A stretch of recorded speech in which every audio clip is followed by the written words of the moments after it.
Bonjour à toutes et à tous. Ça devrait être normalement, je crois, le 5e volet déjà de ce petit bilan financier. J'ai un peu tardé en fait parce que j'avais des trucs à faire.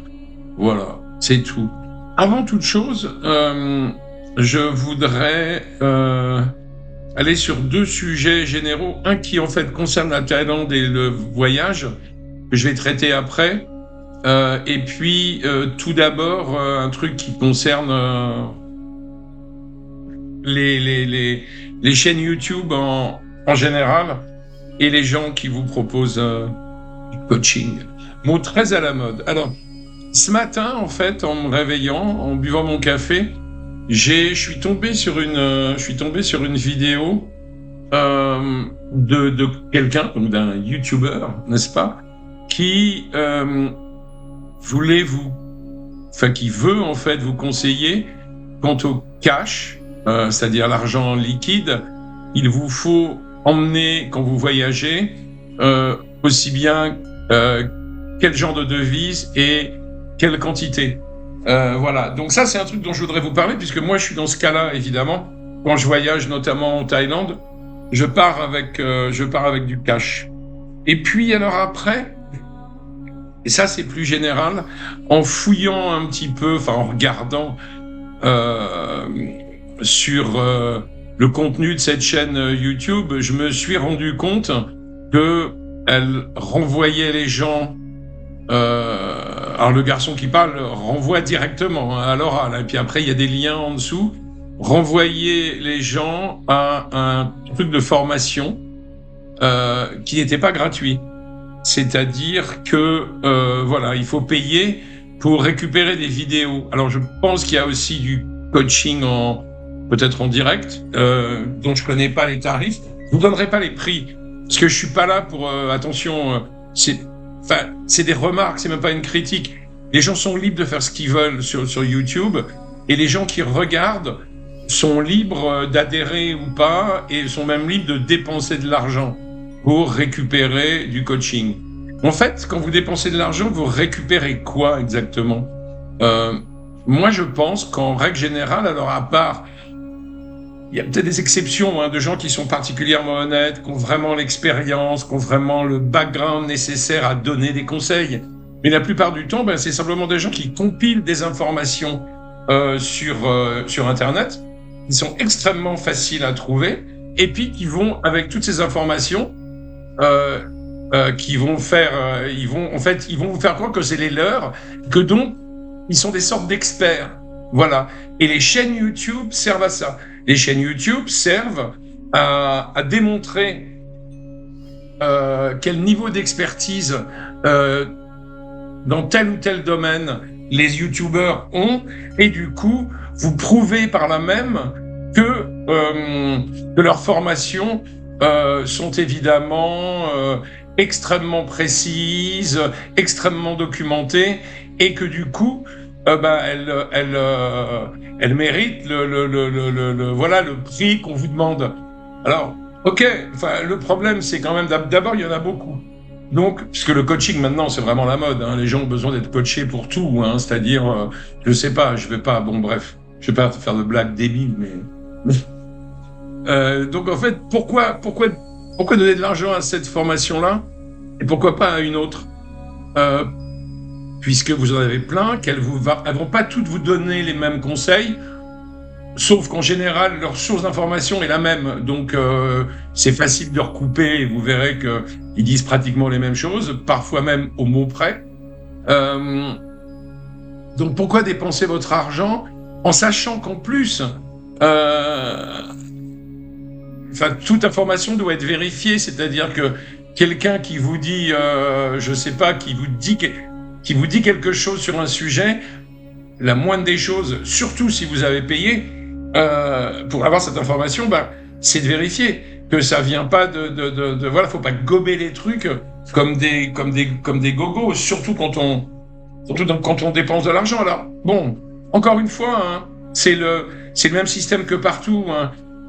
Il y a une offre parce qu'il y a une demande. Alors, qui de l'offre et de la demande a commencé en premier?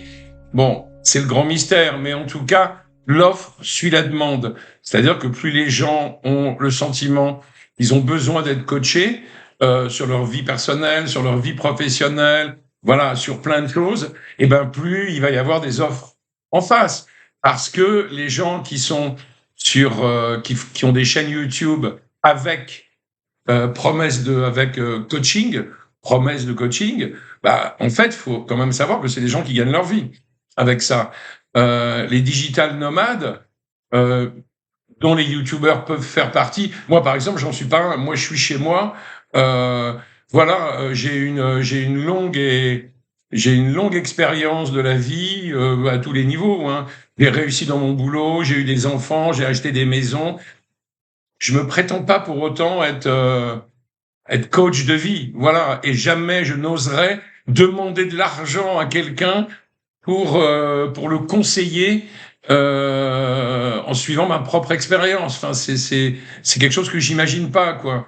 Voilà. De la même manière avec la Thaïlande, je connais bien la Thaïlande, mais je ne conseille pas directement les gens en faisant du coaching payant sur la Thaïlande. Qu'est-ce que je vais leur dire Je vais les coacher sur le genre de visa qu'il faut prendre. Bah, je sais pas, aller sur l'ambassade, aller sur le site de l'ambassade de Thaïlande et vous allez trouver toutes les informations dont vous avez besoin.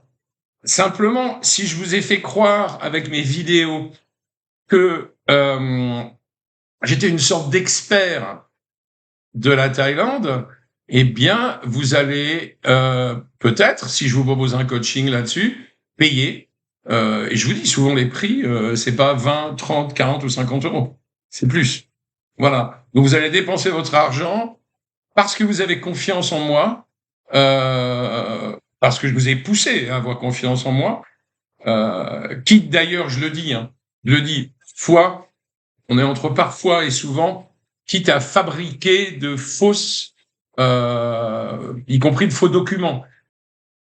Sujet, il y a même des experts en ce qu'on appelle le web marketing qui vont, lors de séminaires, j'ai vu un témoignage là-dessus sur Internet, qui vont vous conseiller pour fabriquer votre identité de fabriquer de faux documents, en fait, pour prouver à quel point vous êtes méritant. Alors un exemple qui me vient en tête parce qu'il est frais, il date de ce matin. En me baladant, j'ai découvert ce que je vais appeler, alors attention, jusqu'à preuve du contraire. Moi, j'affirme rien, je parle juste de ce que j'ai vu. En tout cas, j'ai vu des avis donnés sur certains youtubeurs par ChatGPT qui étaient extrêmement élogieux, c'est-à-dire qui prouvaient à quel point la personne en question était digne de confiance, experte en des tas de domaines. En fait, il y a une chose très simple à faire. Hein. Vous allez sur ChatGPT, vous tapez le nom de la personne et vous vous rendez compte que ChatGPT ne le connaît pas, tout simplement. Il l'a pas dans sa base de données. Ce qui inciterait à penser, attention, je prends, bon voilà, je dis ça encore une fois, je peux pas le prouver, mais qui inciterait à penser que ce soi-disant article, ce soi-disant avis de ChatGPT est un faux, fabriqué pour vous inciter à acheter les dites formations. Voilà. Une fois que vous avez mordu à l'hameçon, n'est-ce pas, bien aidé par l'éloge faite soi-disant par ChatGPT. Alors attention, il y a d'autres techniques hein, aussi. Hein. On peut, il paraît, y compris acheter de faux articles auprès de vrais organes de presse. Voilà, juste pour se mettre en valeur. Bref, vous avez mordu à l'hameçon, vous avez décidé de dépenser un peu d'argent pour obtenir des informations, du coaching. Bon, les informations que vous allez trouver, attention, hein, elles sont pas bidons, loin de là, mais c'est juste de la collecte d'informations. C'est-à-dire que toutes ces informations, elles ont été glanées à droite à gauche par le YouTuber en question qui se les réapproprie en faisant croire qu'elles sortent de son cerveau génial, ce qui est malheureusement pas toujours le cas. Voilà, ça c'est fait. j'ai dû me faire une tonne de nouveaux copains, mais c'est pas grave. Maintenant, reprenons simplement le cours, enfin, ce qui nous intéresse principalement, c'est-à-dire, comme je vous l'ai annoncé, le cash quand on part en voyage. Alors, pour ce qui me concerne, évidemment, le voyage, c'est la Thaïlande. La durée, c'est 2 mois. Donc, oui, en effet, je pars avec du cash. Alors, je pars avec combien pour 2 mois? Disons que je pars avec une somme avoisinant les 4000 avoisinant les 4000 euros, c'est-à-dire 2000 euros 2000 euros par mois. Alors pourquoi est-ce que je prends du cash avec moi? Ben simplement parce que en Thaïlande, il y a beaucoup de choses en fait qui se payent avec de l'argent liquide. Alors c'est souvent des petites choses, hein, mais c'est vrai que par exemple les taxis prennent pas la carte, les stands de street food prennent pas la carte. Il est souvent beaucoup plus simple de payer avec de l'argent liquide. Donc moi cet argent, je le prends soit directement à ma banque en leur demandant, soit petit à petit en allant au distributeur. Je prends que des euros. Je prends pas d'autres devises, mais simplement parce que l'euro se change très bien, euh, très facilement en Thaïlande. Pourquoi prendre des dollars, par exemple, alors que les deux monnaies euro-dollar sont pas à parité, mais pas loin, donc la différence au niveau du change est pas énorme. Par contre, je conseillerais d'avoir un peu de dollars si vous avez prévu de voyager hors de Thaïlande, dans les pays limitrophes, où là, en effet, il y a même des pays, je pense, où vous pouvez payer directement en dollars, peut-être au Laos, par exemple, euh, peut-être en Birmanie. Par contre, vous ne pourrez pas payer avec les euros. C'est comme ça. Donc voilà. Donc j'ai amené mes 4000 euros. Je n'ai évidemment aucun problème à l'immigration. J'ai même pas besoin de les déclarer puisqu'en fait la limite c'est 10 000 euros. C'est-à-dire que vous devez déclarer vos devises si vous passez la frontière avec plus de 10 000 euros. En dessous, c'est pas la peine. Et même si vous êtes contrôlé et qui découvre tous vos jolis billets, vous aurez aucun problème. Alors attention, un petit conseil, prenez des billets en parfait état, c'est-à-dire neufs, sans déchirure, sans marque, sans marque au stylo, sans tache, parce que ces billets-là, pas en parfait état, ils vont vous être refusés systématiquement dans les bureaux de change. Euh, où qu'il soit, enfin en Thaïlande, évidemment. Moi, par exemple, sur 4000 euros, j'ai quand même dû écarter 500 euros, c'est-à-dire 5 billets de 100 euros qui, j'ai pas vérifié et ils étaient pas changeables parce que pas en assez bon état. Donc du coup, de 4000, en fait, je suis passé à 3005. Alors ces 3005, en fait, le but, c'est que je les change petit à petit dans des bureaux de change en ville, au centre-ville. Dans les zones touristiques, les taux de change sont plutôt bons, varient très légèrement d'un bureau à l'autre et d'un jour à l'autre. Mais justement, c'est ça l'intérêt de changer petit à petit, c'est que si vous avez de la chance, l'évolution des taux de change vont aller en votre faveur. Tant mieux. Si vous n'avez pas de chance, tant pis, ça va pas aller en votre faveur. C'est comme ça. En tout cas, moi, je vous déconseille de changer tout votre cash en arrivant le premier jour. Changez ce qu'il vous faut, attendez et changez au fur et à mesure. Alors, du coup, comme je vous l'ai dit, ce cash, il va servir franchement, il va servir à plein de choses, hein. Il va servir à manger simplement. Euh, Même si vous allez au restaurant, c'est toujours bien d'avoir du cash parce que parfois, comme par hasard, la machine à carte bleue marche pas. Voilà, la machine à carte bleue ou autre, hein, mais en tout cas marche pas. Les transports, je vous l'ai dit, c'est quand même beaucoup plus simple. Tout ce qui est taxi, tuk-tuk, motorbike, taxi, bien évidemment, ça prend pas la carte. Euh, les massages, c'est pareil. C'est très rare de trouver un salon. Moi, je préfère les instituts de massage. Je vous en parlerai plus tard. C'est très rare de trouver un salon qui prenne la carte. Sortir le soir dans les bars. Je vous parle même pas des tractations que vous pourriez avoir envie de faire avec des filles. En tout cas, c'est quand même beaucoup plus simple. Il y a des tas de petits bars qui n'ont pas de machine à cartes. Donc là aussi, c'est du cash. Les activités touristiques, c'est pas cher. Enfin, je veux dire, les visites, ouais, c'est mieux. Vous allez pas faire une carte à chaque fois que vous allez dépenser, je sais pas, 5 euros pour rentrer dans un temple. Enfin, c'est ridicule. Donc, euh, donc voilà, me voilà avec mon cash et donc prêt très rapidement. Là, je vais faire une petite pause, mais prêt donc à vous expliquer, à vous parler de ma première journée à Bangkok. Voilà, le lendemain de mon arrivée. En fait, à tout de suite. Bon, j'ai quand même passé beaucoup de temps là à m'agacer légèrement sur, alors pas sur tous les YouTubers, hein, que j'aime beaucoup par ailleurs. Non, sur ceux qui se prétendent euh, être des coachs, donner des conseils aux gens moyennant argent et qui en fait sont souvent assez bidons, quoi. Voilà, bref. Revenons à nos moutons. Bangkok. Alors, première vraie journée à Bangkok, qui pour moi est un peu spéciale. Alors, encore une fois, parce que je connais très bien Bangkok et j'y reste assez longtemps. Là, en l'occurrence, 3 semaines. Bien évidemment, pour vous, ce genre de journée, vous l'aurez peut-être pas.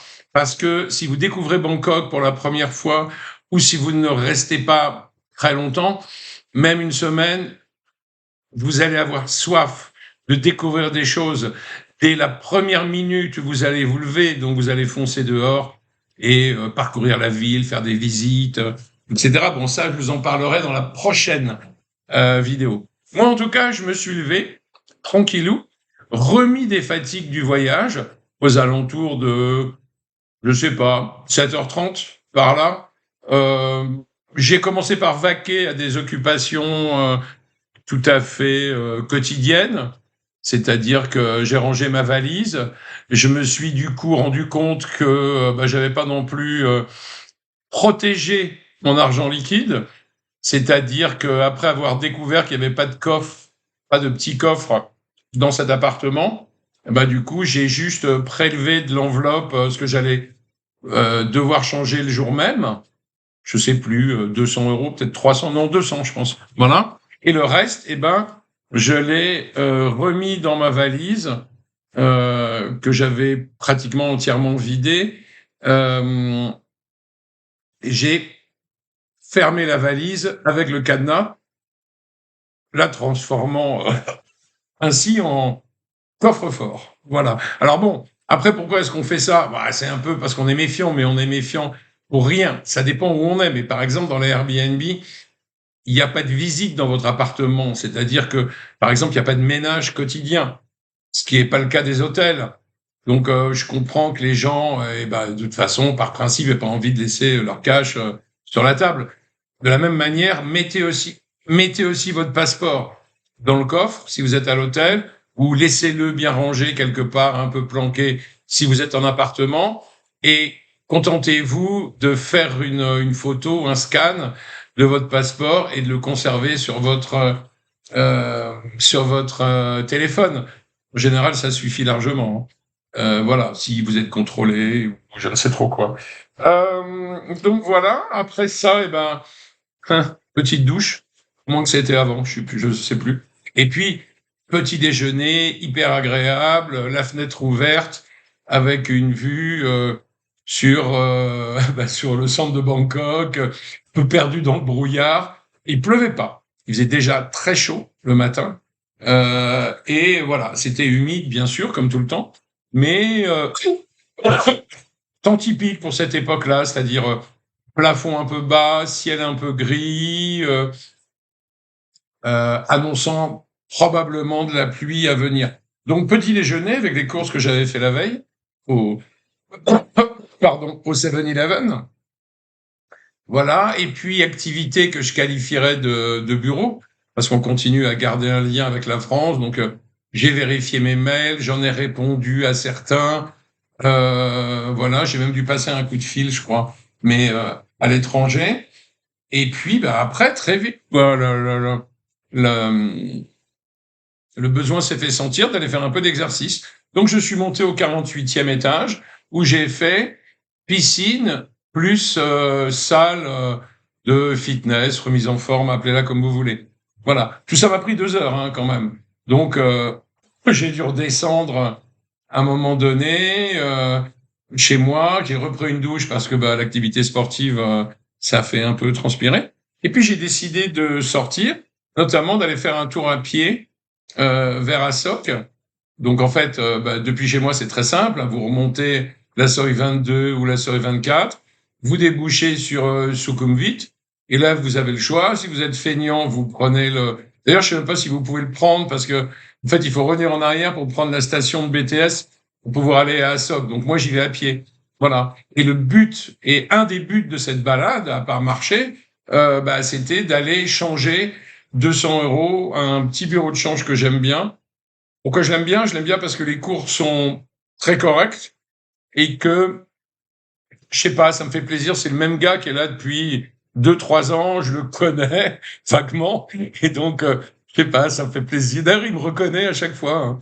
Donc, on échange un peu dans un espèce d'anglais très bricolé. Mais voilà, donc j'ai fait ça. J'ai marché, j'ai changé mon blé. Alors de chez moi à Assoc. Et ça dépend comment vous marchez, mais montez, je sais pas, 25 minutes, à peu près. Donc voilà, j'ai fait ça. Il faisait chaud, donc j'ai été me rafraîchir, figurez-vous, à l'intérieur d'un mall. Je sais plus lequel, enfin celui qui est juste là, à ça, qui s'appelle Terminal 21, Terminal 21, je crois. J'avais aucune intention d'acheter quoi que ce soit, ni de visiter quelques magasins que ce soit, mais le seul intérêt, c'est qu'il fait bon à l'intérieur, parce qu'il y a la clim partout. Donc j'ai été me rafraîchir, j'en ai profité pour boire un café à la taille, c'est-à-dire glacé, frappé. Alors sachez que le café en Thaïlande, normalement, se boit froid. C'est-à-dire que si vous voulez un café chaud, il faut le préciser quand vous le commandez, y compris dans les Starbucks. Voilà. Donc j'ai fait ça, ça m'a encore un peu, voilà, j'ai pris le temps j'ai fait ça tranquillement et puis j'ai commencé à remarcher en direction de chez moi euh, à mon rythme. Et du coup, je me suis arrêté en route pour déjeuner. Voilà, à un autre stand de street food que j'avais aperçu avant. Euh, Ça m'a coûté le même prix que d'habitude. Je vous redonnerai les prix à la fin là, de cette journée pour faire un petit bilan. Enfin, c'est une journée pas chère, hein, franchement. Donc j'ai mangé. Ah oui, il était près du 7-Eleven parce qu'en fait, dans ces stands de street food, bien évidemment, ils vous autorisent à aller acheter votre boisson au 7-Eleven. Donc, si par exemple, ce qui n'est pas mon cas, vous voulez manger en buvant une bière, eux, ils ne vendent pas d'alcool. Donc, il faut aller la chercher au 7-Eleven, en respectant les horaires, évidemment. Donc voilà, moi, j'ai été m'acheter un Coca Zéro parce que lui n'en avait pas. J'ai mangé, j'ai pris mon temps, ça m'a vraiment pas coûté cher et je suis retourné à la maison. Voilà. Et là, j'ai été pris, on va dire, allez, une espèce de petit coup de fatigue, appelons ça comme ça. Je voulais aller au massage, mais je me suis dit qu'il fallait dormir avant. Donc, j'ai fait une sieste, une bonne petite sieste de, je sais pas, de presque 2 heures, en me réveillant comme comme le décalage me permettait de prendre des nouvelles pas fraîches, mais un peu fraîches de la France. J'ai récupéré les news.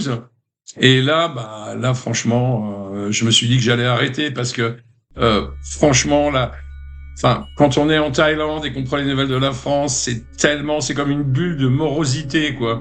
C'est-à-dire que tout est problème, il y a que des drames, il y a que des faits divers glauques, et qu'à un moment donné, ok, quoi, on est en Thaïlande, on finit par plus se sentir trop concerné. Donc voilà, donc j'ai arrêté, et puis, j'ai décidé d'aller au massage. Donc, massage qu'on m'avait conseillé, donc qui n'était pas du tout une petite boutique de massage avec des filles pimpantes à l'entrée qui essaient de vous attirer à l'intérieur. Mais là, en fait, un institut de massage un peu planqué dans une petite rue où en fait personne vous incite à rentrer. C'est-à-dire que il y a une devanture, il y a les prix, vous poussez la porte, vous enlevez vos chaussures, on vous accueille. Voilà. Et donc là, j'ai fait une séance de 2 heures de massage thaï traditionnel. Si ça vous intéresse, dans une vidéo plus tard, je pourrais vous donner un petit peu les différents types de massages. Mais disons que celui-là, c'est le traditionnel. 2 heures, c'est bien, parce que ça va permettre à votre corps d'en retirer tous les bénéfices. À savoir, le massage traditionnel thaï, il est un peu, il est pas violent, hein, c'est pas le bon mot, mais disons que on s'en rappelle. Il est un peu musclé, voilà. Et on s'en rappelle surtout si on en fait 2 heures. Je vous donnerai les prix, pareil, quand je vais vous faire un petit récap à la fin de la vidéo. Et donc voilà, ce que mes amis thaï me conseillent, c'est toujours de faire 2 heures. Ils disent qu'1 heure, c'est pas assez, parce qu'il faut que le corps s'habitue, etc. Donc 2 heures, qu'il est normal à la sortie de cette première séance de se sentir un peu détruit, un peu comme si un TGV vous était passé dessus. Et puis, conseil d'attendre, de laisser tout reposer, d'attendre une journée ou 2 et de retourner au massage pour une nouvelle séance de 2 heures. Et là, normalement, si tout s'est bien passé, vous allez vous sentir en pleine forme, quoi. Une espèce de nouvel être humain que vous ne connaissiez pas, dont vous ne soupçonniez pas l'existence à l'intérieur de vous-même. Bref, voilà. Donc j'ai fait ça. Je suis en effet sorti en morceaux. Je suis rentré chez moi, une petite demi-heure de marche. Et puis là, en fait, là, de nouvelles petites séances de travail, mail, etc. Et puis, il faut savoir que le décalage n'est pas un cadeau pour nous, hein, quand on est en Thaïlande, parce que les gens avec qui éventuellement vous pourriez travailler, admettons qu'ils se réveillent un peu, qu'ils se remettent au boulot vers 9-10 heures, du coup, pour vous, ça va faire 15 heures, voilà, voire 16 heures dès qu'on est repassé à l'heure d'hiver.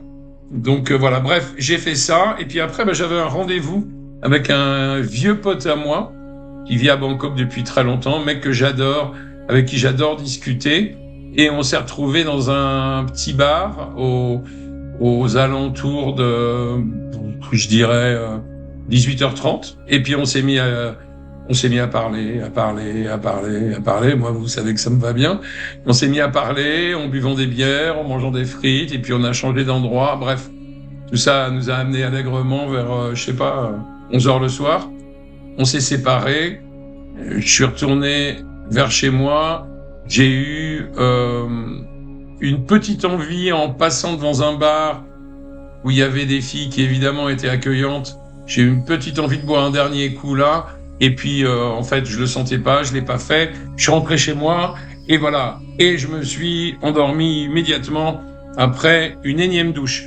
À savoir que des douches en Thaïlande, on en prend beaucoup, hein, parce qu'il fait chaud. Moi, je sais pas, mais je dois tourner, sans exagérer, je dois tourner entre, 3-4 douches par jour. Quand même, ça use le corps, ça use la peau. Mais en fait, je les prends pas toutes avec du savon. Il y a des douches parfois qui sont juste là pour vous rafraîchir un peu. Voilà, donc je me suis endormi et du coup, fin de cette première journée complète. Et dans la prochaine vidéo, je vous donnerai un exemple de journée type. Pas forcément pour moi, mais plutôt pour quelqu'un qui découvre Bangkok et qui a envie de faire plein de choses, évidemment avec les prix correspondants. D'ici là, n'oubliez pas de liker, de mettre des commentaires et bien évidemment de vous abonner. Merci à tous et à très vite. Je cherche la souris pour éteindre la vidéo. Bye bye.